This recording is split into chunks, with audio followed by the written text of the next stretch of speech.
Hey there, welcome back to Day Tripper Television. I'm Brian Weiss. And I'm Ross Chevalier. In today's episode, we're going to have a lot of fun stuff to talk about. As you see, we've got a lot of lenses out here, so this is the Lens episode. Absolutely. We're going to talk about glass, the most important piece of kit that goes into making a great photograph. We've talked about sensors, we've talked about metering, we've talked about exposure, we've talked about a lot of really great things that are very relevant to photography. But what really makes the look of your photograph is what lens you choose. There's all different kinds. We've got fisheye lenses, we've got wide angle, we've got macro, we've got super telephoto, we've got crazy super telephoto. Ultimately, each one has its own purpose. So we're going to look at the different lens types. We're going to look at how the lenses are constructed. We're also going to talk about depth of field, and then we're going to go through a section on composition. How do we compose effectively to make a great photograph?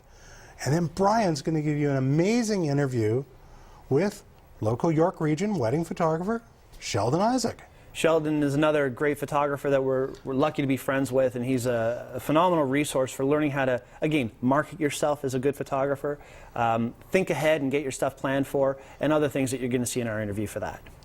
So let's get started with our discussion around lenses.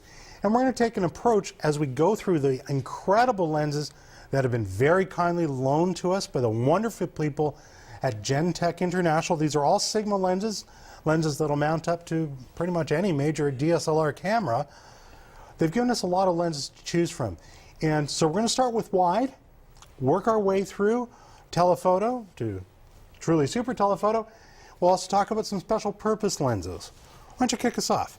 You got it. Basically, we're going to start with wide angle lenses because a wide angle lens is really going to give you this big, huge feel. One thing about lenses is they really do influence your depth of field. Now, we've talked about depth of field being influenced by your aperture in the past. Aperture is your, again, how open or how closed those blades on the inside of your lens are. But the focal length has a lot to do with how much of your photo is in focus as well. For example, if we're using a wide angle lens, a wide angle will expand your photo. It expands your depth of field, it expands the feel. If you shoot with a wide angle lens, you're actually going to see the edges of your lens or your image start to curve quite a bit. Whereas a telephoto will flatten your depth of field. It does the opposite. Instead of widening that depth of field, it really flattens it down, so you can use that to adjust your perspective and, you know, bring things closer that look farther away and so on. Now, since we're starting with wide angle, we're going to cut to an image here that shows how a wide angle lens is really effective. This is obviously a bus. This is on our trip to Algonquin Park. And when we're so close to a subject, if you don't have a really wide lens, you don't see the entire thing in the frame. So in this image here, you notice off to the right, the gentleman standing there in his suit is kind of a little bit stretched. He doesn't look like an accurate perspective because he's standing on the edge of a wide angle lens image.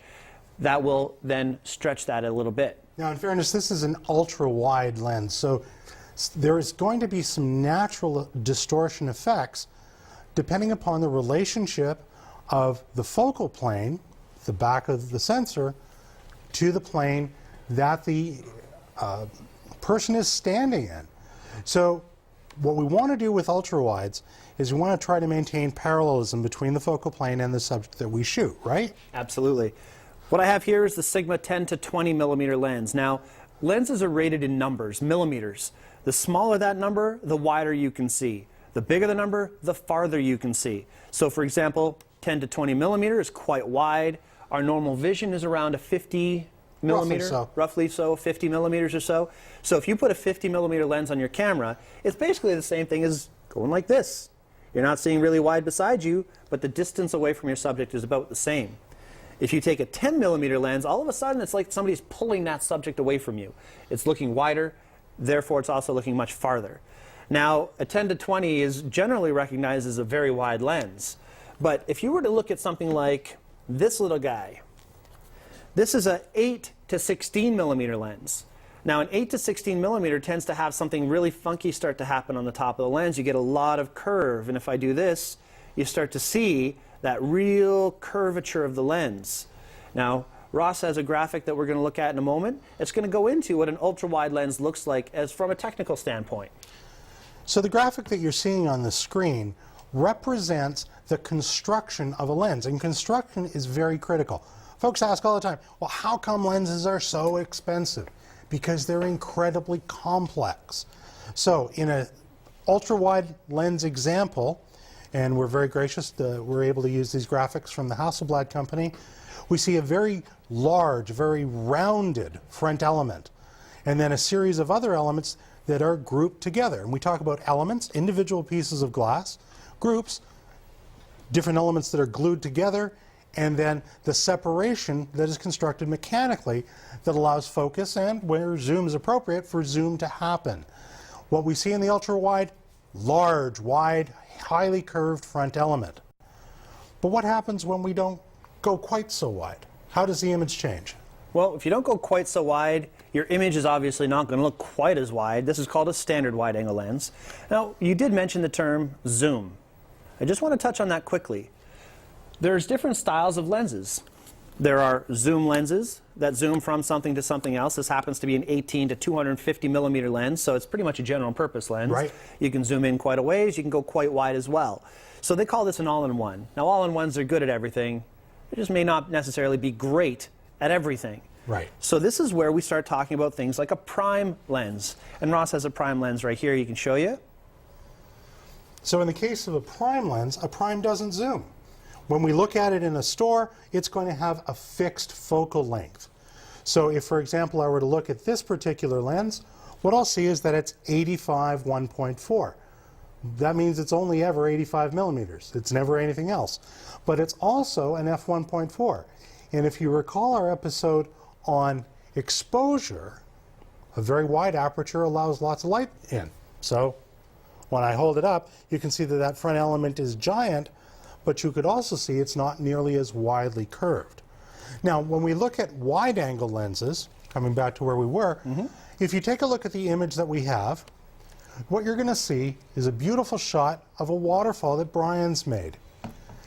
It's very classic. It draws in the viewer. It incorporates great elements of composition. It uses slow shutter speed to blur the image of the falling water. It creates a really nice sense of emotion and theme, things that we've talked about so far. The wide has allowed Bryan to get pretty much everything's in focus in this shot. And you didn't have to back up into the next county to get this all in. Exactly. You can stand in one place, you can go nice and wide with your zoom, and you can see the entire image. Not only that, but again, the fact that we have depth of field, we have a very deep depth of field, everything is in focus equally, a lot of that's attributed to how wide the lens is, but it's also attributed to the fact that I would shoot at an f16, f11 aperture, which would give me that better depth again. Exactly. Now, if we look at the construction example for this particular lens, one of the things that you'll see difference between the ultra-wide and the wide is that front element isn't nearly as curved. And the other elements, the ones behind it, are wider. So different construction is required to create different fields of view, different focus capabilities within a lens. Now, this is a wide. We can then take a look at the next step, what's called the standard lens, or the lens that looks most like your eye. And again, that could be the 50 millimeter range, or that could be a standard zoom lens. Now, zoom lenses usually come with your camera. Usually an 18 to 55 millimeter is about what you'd get with most DSLRs these days as a kit lens. A kit lens? I say kit lens because it's generally an inexpensive option. It's made to go in a kit, and it does a lot of really good things.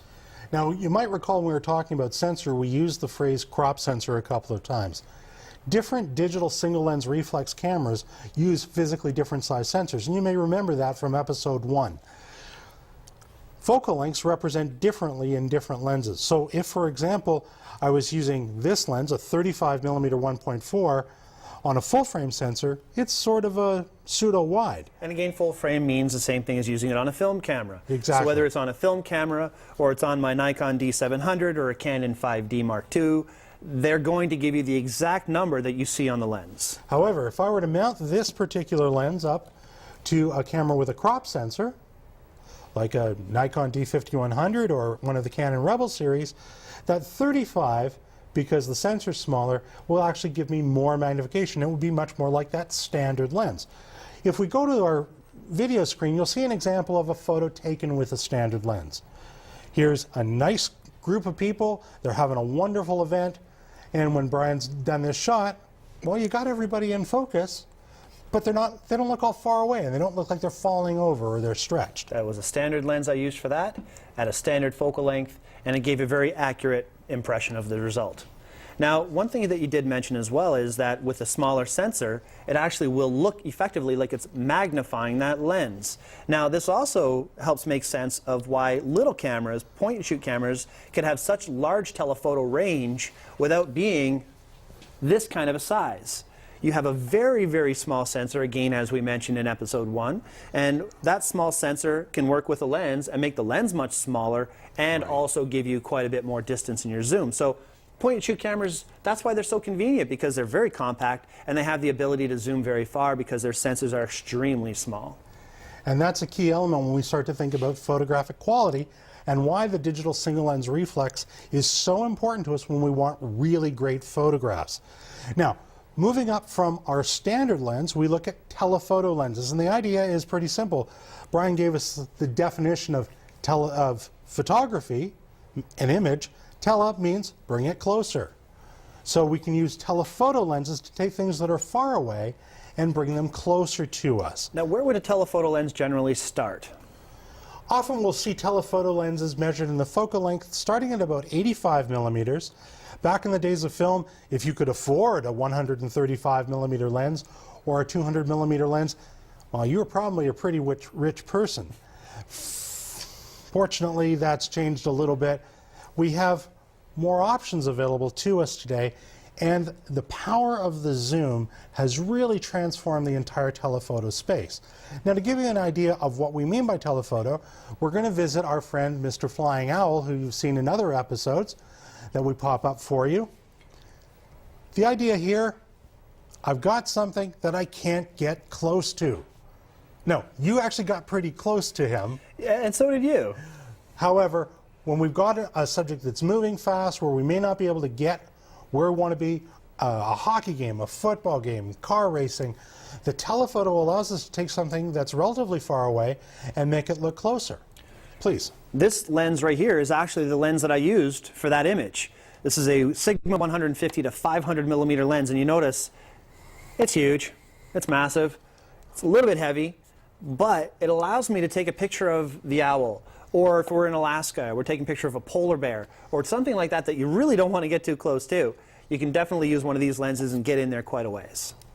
So the idea is the telephoto allows us to take something far away and bring it closer. But what if it's really small and really far away? Well, then we have an option. Our super telephoto. The super telephoto gives us enormous light gathering capability because it's very fast, and it has enormous magnification. It's the same 500 millimeter focal length, but look at the size of that objective lens. It's just enormous. And that's what allows us to gain enough light. Now, we've given you an image as an example that's up on the screen where you can see what a super telephoto image will look like. Now, this is a Swift, right? This is a Sparrow. Sparrow. Yep, this is actually taken on our Tom Taylor Trail day trip right here in Newmarket. The beauty of the Tom Taylor Trail is there's so many things you can see. Anywhere you go, we've seen beaver, we've seen these. These are actually here all the time. At Green Lane, there's a bridge. Under that bridge are these swallows, and they fly in and out all the time. It's actually quite hard to get a shot of these guys if you're not prepared, because it's very low light under a bridge, and they're moving quite quickly. So having a extra long telephoto allows you to get close to things that are far away, that are hard to capture, and if they've got lots of light, we're going to get the image. We're going to take a short break. When we come back, we're going to look at some special purpose lenses.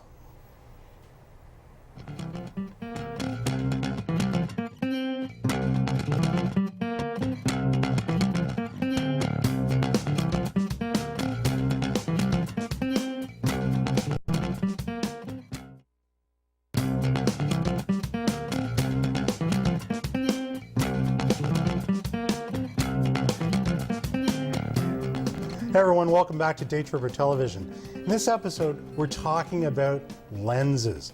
And next we're going to take a look at some special purpose lenses, and we're going to start with the lens referred to as the macro. Macro means close-up. Specifically, it means 1 times life size or greater. So what does that really mean in terms of an image?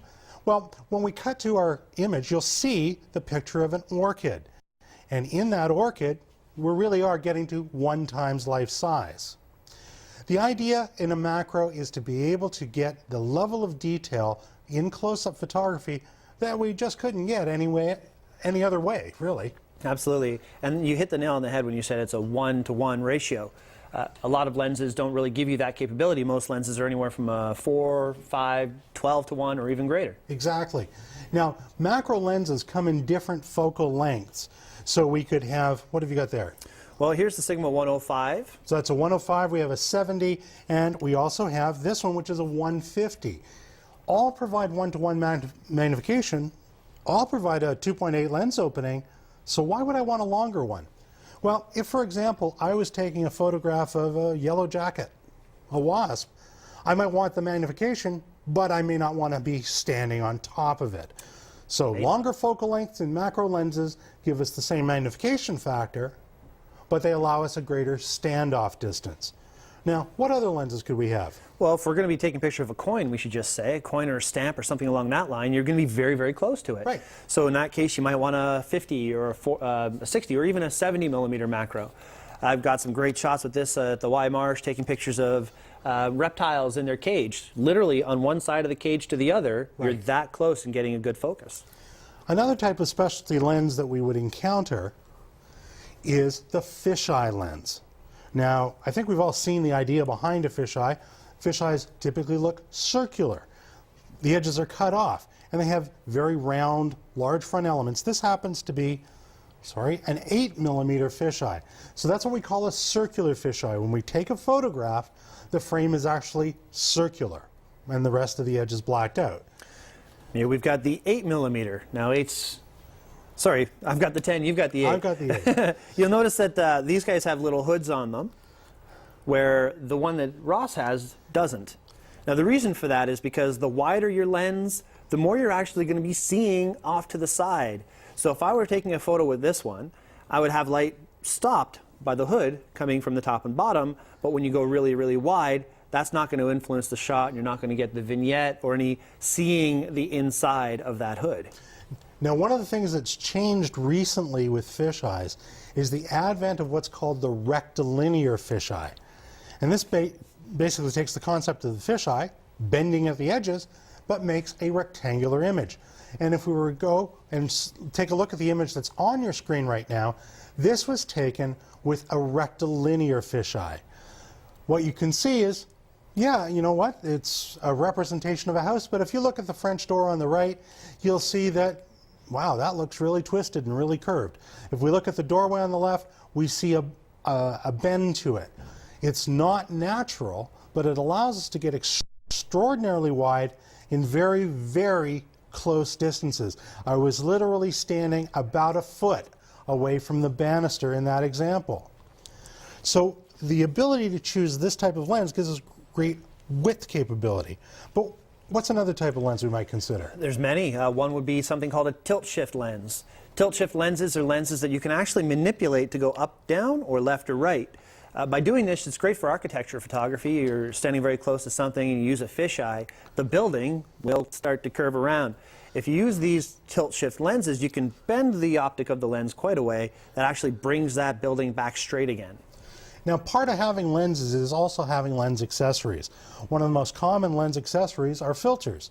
On this particular lens, I've got a UV protective filter installed.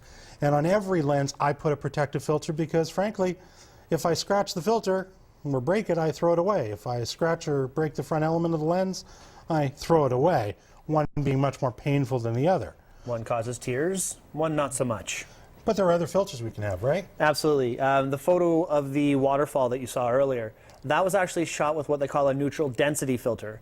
Neutral density filters filter all frequencies of light. So if you put this on your camera and you're shooting in the bright daylight, you can still slow your shutter speed down quite a way so that it's not overexposed, but you're still able to get that nice soft flowing water effect. Another type of filter that we would typically recommend that folks have in their kit is called the polarizing filter. Light is naturally scattered. We are in fact going to talk about this in greater detail. When we scatter light, we get these spurious reflections. Polarizing filters help us take that away. So, good thing to have. Now, what's all this stuff sticking off the front of the lens, Brian? Absolutely. Well, we kind of touched on the hood concept when we talked about the fisheye lens, but you'll notice here we have two super telephoto lenses. One's a 50 to 500, and one is a 150 to 500. Now, if we use that same concept of the wider the lens, the more it needs to be notched, it kind of starts to make a little bit of sense. When you have the lens like this one that starts at 150 millimeters, it's starting way off. So it's not really seeing right beside you. Whereas a 50 millimeter lens will actually start quite wide angle. Exactly. So you would actually see the inside of the hood, which is why it's cut like a flower. The idea of a hood is twofold. First and most important, it's to cut glare coming across the front element of the lens. But secondarily, it also provides a good level of front-end protection, because if I run that into a wall, you know, I could crack or break the hood, but I'm not going to crack or break the front element of the lens. The hood actually makes the lens look quite a bit larger. If we remove it, you'll see the lens is right there and exposed. And as Ross says, with the hood attached, it adds a completely different layer of protection, stops any kind of bumps if you happen to swing the lens a little bit and tap something with the front. Now, when we use these different lenses, one of the key deliverables of using different lenses is not just magnification, but it's also depth of field. And depth of field, very simply, is the area of the image that is in focus. Different lenses have different depths of field inherent to them. Wide-angle lenses, as Brian said, more depth of field. Telephoto, less so. There's mathematical reason for that. But the idea is the wider the aperture, the less depth of field, and then that applies on the different lenses. Now, Brian, you've constructed a series of images that illustrate that. Absolutely. If we could bring up these images, you're going to notice that right now in the first shot, this was shot at f1.7, which, if we look back at that whole fraction thing we talked about earlier, is a very open aperture. At f1.7, you're noticing that you have focus around the 1 to 1.5 inch mark. But as it starts going to 3 inches, the 3 is quite a bit more blurred. If we move forward, you'll notice that at f2.8, the 3 is starting to come into focus just a little bit more. If we go to f3.5, it's a little bit more in focus. And as we continue on, f4, f5.6, f8, f11, and so on, the 3 and then the 4 start to come in focus as well. f22, the entire image is in focus almost equally. So this is how we can use depth of field to control how much is in focus. Now, the mechanism that describes this is a physics principle of light, and it's called circle of confusion. You really don't have to worry about it, but it's kind of interesting to know where it comes from. So what we've done is we've represented a graphic for you that shows you how this is constructed. Towards the center of this image is a dot marked focal point. This is the area of maximum sharpness, where we focused our lens. Below that, you see an arrow called depth of field, and it shows you from where the image starts to come into focus to where the image starts to go out of focus. And where the leading edge and the trailing edge occur initiates what we call the areas of circle of confusion. Circles of confusion simply mean, at this point, the lens cannot bring the light rays to a sharp image on our sensor or on our film plane. More depth of field, smaller aperture, often a wider lens. Less depth of field, less depth of field, wide aperture, and perhaps even a more telephoto lens. That's right. Now, another thing that influences your depth of field is your focal length. Focal length is the number on the side of your lens. 120 in this case, this is a 120 to 300 millimeter lens. So that's your focal length. If I'm zoomed at 120 millimeters, that's your focal length. And as you start getting in farther, the number goes up higher. Now, by doing that, it's also doing something interesting to your depth of field. The farther you zoom, the flatter your image will get. So if I were to take a picture of an owl or anything like that, and I'm zoomed in to 500 millimeters, there's a pretty good chance directly behind the owl, it's going to be totally out of focus because that depth of field becomes extremely shallow. This effect is also referred to as perspective compression or perspective expansion in the case of a wide-angle lens. The distance between objects actually doesn't change, but when we use a telephoto lens, we get perspective compression. The distance between things looks less. You can see this in photographs that are taken from a great distance away. For example, a photograph taken with this will exhibit significant perspective compression. If we're using a wide angle, we might see perspective expansion, as Brian talked about earlier, making it look like things are farther away than they actually are. Now, Brian, when we go to take a photograph, does everything have to be in focus? No, not at all. Focus is a very personal thing. If I'm making a photograph of, again, a person, focus is primarily going to be on the eye. If I'm making a photograph of a landscape, then I want, everything in focus. But sometimes you want to pick something to be in focus and have the background to be blurred to really direct you to a certain thing. For example, if I'm walking around a street fair, Canada Day, walking up Main Street in Newmarket, there's people everywhere, but then we have a busker playing a guitar. If I only want that person to be in focus and the people directly behind them to be in focus, I can stand back at a distance and zoom into that person, which would actually make the background blur out quite a bit. So you're isolating a specific thing just by using your focal length. And this is where the use of different lenses, either fixed focal length or zoom lenses, allow us to control not just the depth of field and how much is in focus, but also how much is out of focus. Different lenses provide different depth of field and thereby provide different depth of focus, giving us a lot more creative control. And why are we talking about digital SLRs in this television show? Because it's about creative control. It's about the ability to make the photograph that you want to make. Exactly. And this is the beauty of photography. There's so many choices, there's so many options, and there's a choice for every single photo you want to shoot. Absolutely. When we look at constructing a photograph, we've looked at a number of elements: exposure, lenses, focal length. There's more to it. It's how we build the photograph. And so the idea here is we're going to use the right camera with the right lens in the right position to allow us to create the photograph that we really want. Now, we'll talk about cropping in post and all manner of different ways to establish the photographic image that we'd like. But the first place that we start is what we call composition. So we're going to take a short break, and when we come back, I'm going to take you through some of the core guidelines or base rules of composition. What is it they say about rules? They can be broken, but you got to learn them first. Exactly.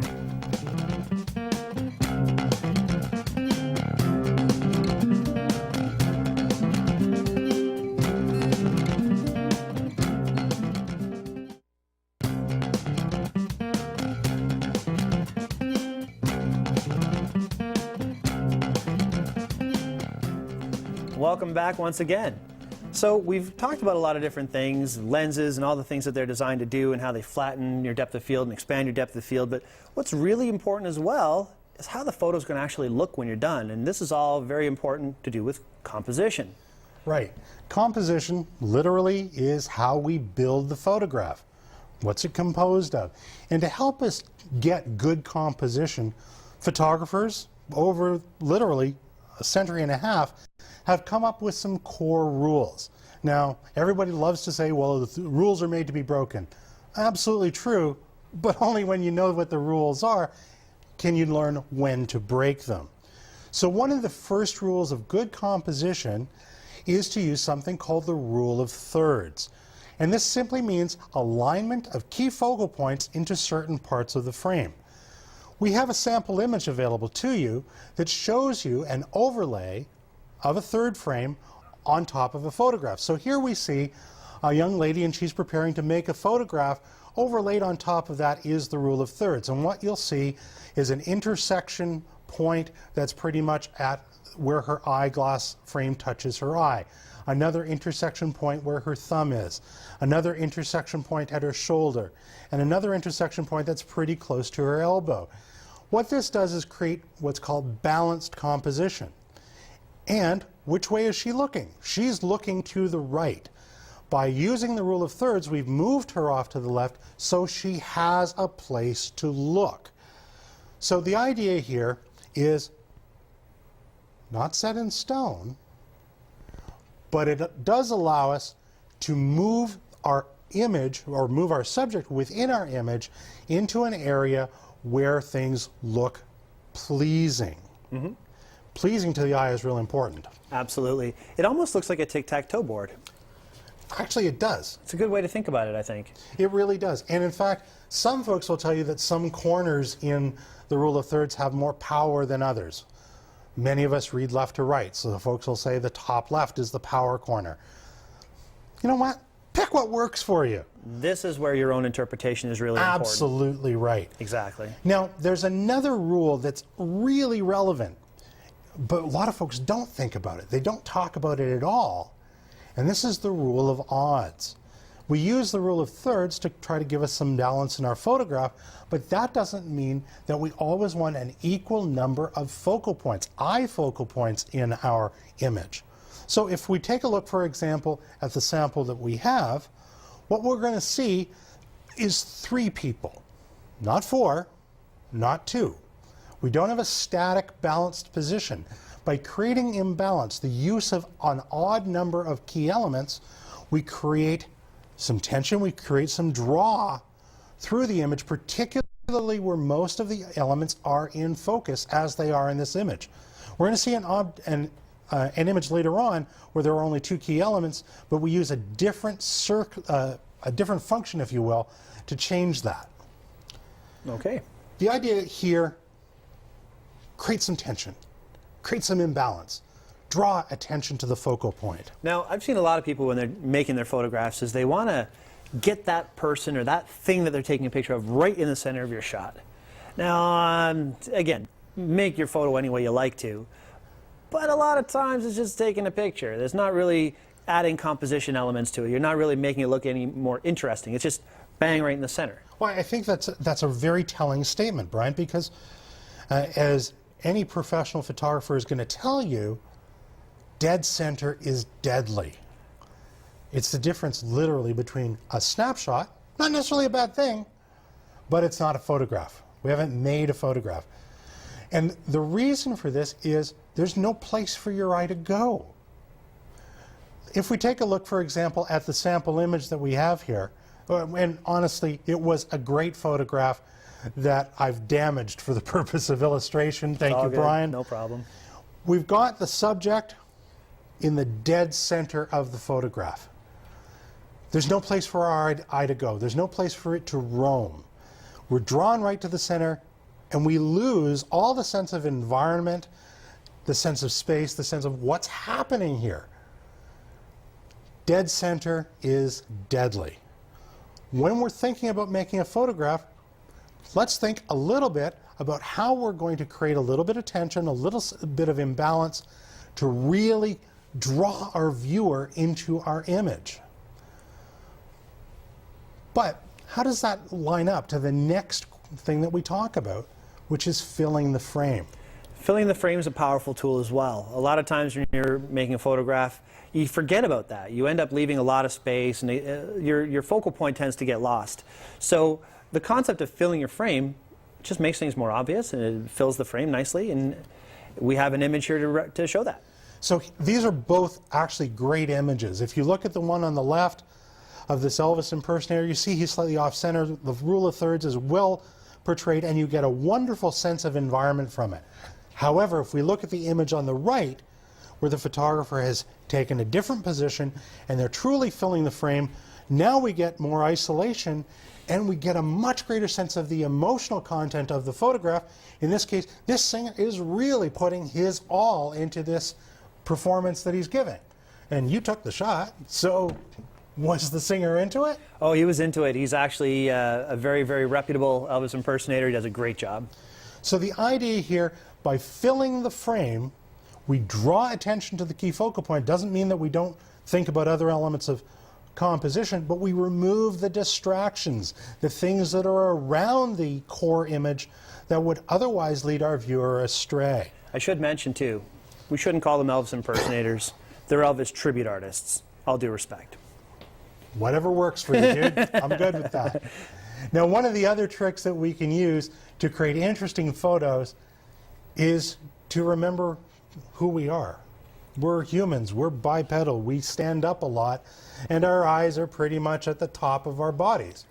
So if we're always taking photographs at eye level, no offense, but they start to get pretty boring because they look like what you'd see. They all look the same.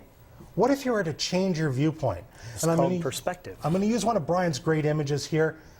We see changing your viewpoint. Where were you when you took the photograph of the Camaro? Well, actually, I knelt right down. I got down on my knees. Down to the ground. Take that shot from below. Right, because if we look at the photograph, we can see detail in the tires. We can see detail in the undercarriage.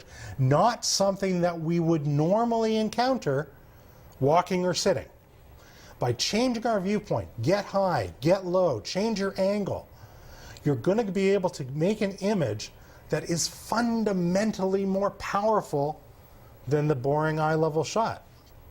In fact, when you talk to professional wedding photographers or you ever watch one, they're always taking a stepladder with them. Absolutely. Get from above, get from below. And of course, you want to be careful where you use those tools. Well, don't electrocute yourself, but the idea is change the viewpoint so we can get a different view on things.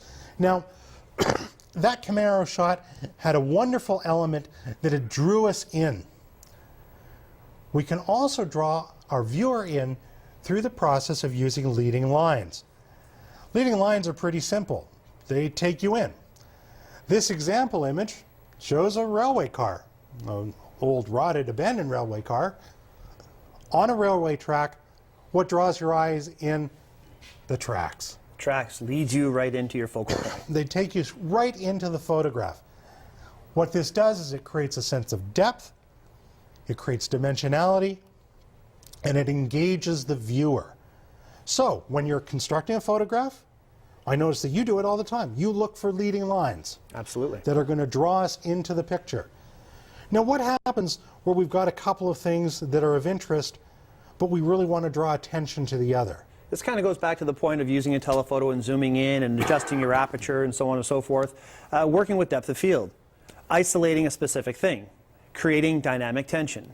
Right, and dynamic tension is the idea of really creating a level of importance in one part of the image and explicitly saying this is less important to another part of the image. So in this photograph that Brian has shot, he's placed all his emphasis on the singer, but instead of just doing the singer, he's created a much more interesting and compelling photograph by including the backing musician, who is possibly less important to the band, but in the context of the image, the fact that that person is there but out of focus creates tension that keeps drawing us back to the primary focal point. That's right.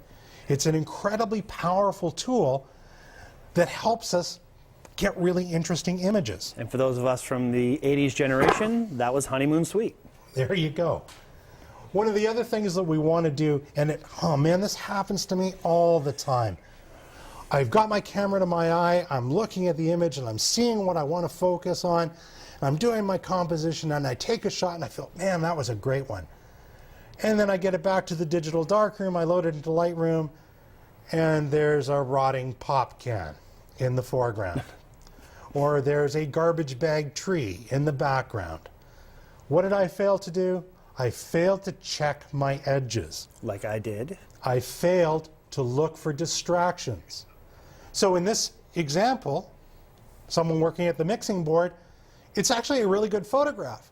Unfortunately, there are two things that draw your eye away. The reflective strip at the bottom of the board and the, I don't know what it is, but it's bright and it's up in that upper right corner and it takes your eye away. So a quick tool that you can use when you compose photographs to make better images, when you look through the viewfinder, as you're ready to press the button, stop and objectively decide, look around the edges of the photograph. Look around the edges of the image in the viewfinder. Now, you might see stuff, you might not see stuff, but at least you're aware. You might choose to include that rotting can or that bag of garbage because you're trying to create some kind of emotional message to your viewer. But be aware of what's at the edge. How many times do we have people say, I got this great photo, except.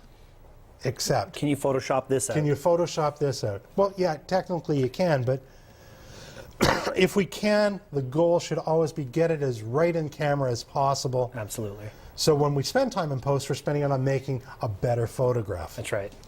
So composition allows us to take these guidelines, these rules, and build better photographs. Now, Bryan said it earlier. Rules can be broken, but you got to know the rules. Absolutely true. Before you can go break them effectively. So what we encourage you to do, and we're going to encourage it in this episode's photo challenge, is to go out and think about composition. Think about the image you want to make. We're going to take a short break, and when we come back, we're going to see an amazing video with a tremendous photographer named Sheldon Isaac. See you in a sec.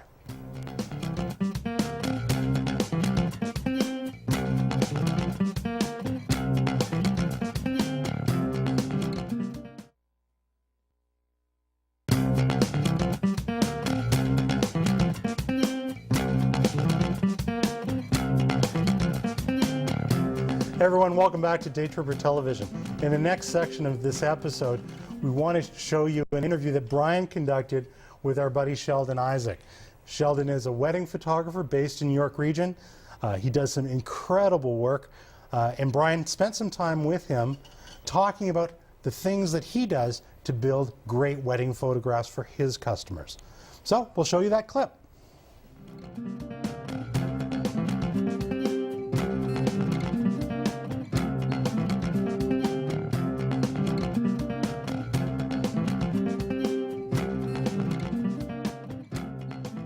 Hey there, Bryan here with my good friend Sheldon Isaac from Sheldon Isaac Images. And we're here to talk about a few things that a tip from a professional could give us, something that would actually help us out on the field and give us some good insight into the working world of a professional photographer. Sheldon is a professional wedding photographer, and I'm sure you have a great time doing that, don't you? Yeah, thanks for having me here. Yeah, you're very And I welcome. do. Good, good, good. So Sheldon, we're talking about product and so on, and things that you use on a day-to-day. Specifically, what is it that you really want to make sure that you bring with you on a shoot? Well, I would say most importantly, I want to carry two bodies in case one dies or you have a problem. I want to carry two cameras, so I carry my Canon 7D. I also carry my Canon 5D Mark II. Lens-wise, most importantly, I love my 70-200 2.8 lens. I also bring my 24-70 Canon 2.8 lens. I do have a 50mm lens, but I don't really bring it out that much. It's just a sort of a throw-in lens. I also bring pocket wizards, which fire the strobes that I have, or as well as my flashes remotely. Another thing is to have a steady tripod, something that you can really lean on. Get it? But really, you need a tripod for those shots that you need to either add light or keep steady. Now, what was your personal, most memorable shooting experience? Oh, wow. I would say, I don't know if it's the most memorable, but the rush of doing my first wedding, it was a really big deal. A friend of mine brought me on as a second shooter, and it was a learning experience for both of us. We were both very, very raw, but to actually have the gear sort of try to project an air of being totally professional, like I'd been there before, while trying to manage the shots and exposures and everything that go along with it, it was really tough, but it was really fun. And people, were watching and they complimented us at the end of the night and told us how great things were. They hadn't seen a photo yet, but that made me feel really good. So doing that was a big deal for me. Now, this is a tough question. And this is the question that I think people will have the hardest time doing, because you always are good at looking at other people's work and seeing other people's styles. But what defines Sheldon Isaac imaging? Well, I would say it's all about personality. I try my best to really make a connection with the couple that are getting married. It's important to make sure that they feel comfortable with being in front of my camera, because it's going to be a long day if they don't. I think that I also try to be professional as possible. I've been on shoots where things are going wrong, and I've worked with other photographers that start to sort of lose themselves in the moment, and that makes clients nervous. You want to make sure that you keep calm and press on. So you want to show the positive side to an otherwise crazy day. to an otherwise crazy day. And it's not just weddings, it's pretty much any shoot. So things happen. Yeah. And you want to make sure you keep a good face on because it'll be all right. It will be okay. Well, thank you very much, Sheldon. That was excellent. We learned a lot from you. I appreciate that. Now, if somebody's interested in acquiring your services, where could they get a hold of you? You can find me at www.sheldonisaac.com. Isaac is ISAAC.com. Through my website, you can get to my blog. You can contact me via my email, info@sheldonisaac.com as well. And we will have the information playing on the screen as well so people can see and get a hold of you that way as well. Now, would you be willing to come back in another time and maybe have another chat with us? Sure, I'd love to. Well, thank you very much, Sheldon. It's been a great job having you here. Thanks for having me. Thank you. That was Sheldon Isaac from Sheldon Isaac Images, excellent wedding photographer. Just to quickly recap, what he was basically getting across was, A, you want to be prepared for your shoot. You want your batteries charged and your equipment all prepared. B, you want to make sure you have the right equipment for the shoot you're doing. And you also want to make sure that you get your name out there properly as well. Have the right tool for the job and be prepared. You talked also about the importance of the shot list. This is the same thing that Navi Noom told us a couple of episodes ago. If you don't know and don't plan for what you're going to shoot, you may not get the shot that you're looking for. Exactly. Now we're going to give a quick recap of what we've covered today in our episode. Lots of glass. The right glass for the right job, as Sheldon was pretty much saying there as well. So we've talked about a number of different lens types. Where did we start, Brian? Ultra wides? Ultra wides, wide angles, standard general purpose lenses, whether it's an 18 to 55 or an 18 to 250 general purpose product. Your telephoto, your super telephoto, and then your uber super telephoto. Exactly, the Canon. and folks, it's been really cool working here today with the crew. They've asked us, well, what does that monster cost? So the monster costs what? Well, before we talk about the cost, we should just quickly say why it's so special. This is a 200 to 500 millimeter lens, but it's f2.8 right across the whole range. Really fast. Really fast, but extremely expensive to produce. It's got its own battery so that when you focus, you actually have a motor-driven focus system. It comes with a tripod. It has a 2x teleconverter that makes it a 400 to 1,000 millimeter f5.6, and it's only $30,000. Only $30,000. What a deal! And that's why there's only one.